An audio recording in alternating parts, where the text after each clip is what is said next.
Bago magbago ang buhay mo sa labas, kailangan may magbago muna sa loob.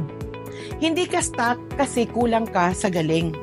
Minsan, stuck ka kasi kulang ka sa paniniwala. Hindi skills ang nauuna, hindi opportunity, kundi paniniwala. Kapag hindi ka buo sa paniniwala mo, kahit anong ganda ng opportunity, you won't show up fully.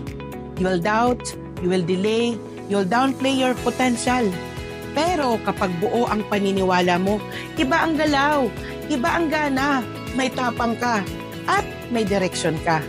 Belief ang nagpapagalaw sa'yo, kahit pagod ka na. Belief ang dahilan kung bakit hindi ka bumibitaw kahit ang daming challenges.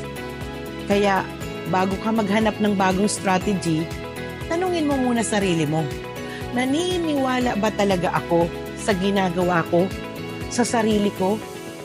Dahil kapag buo ang paniniwala mo, doon nagsisimula ang totoong breakthrough. Comment, I believe, kung ready ka nang magtrabaho, hindi lang dahil may goal ka, kundi dahil buo na ang loob mo. This is Visa Bulao, aka Eagle V. I rise, I transform, I lead. See you at the top. God bless. Bye!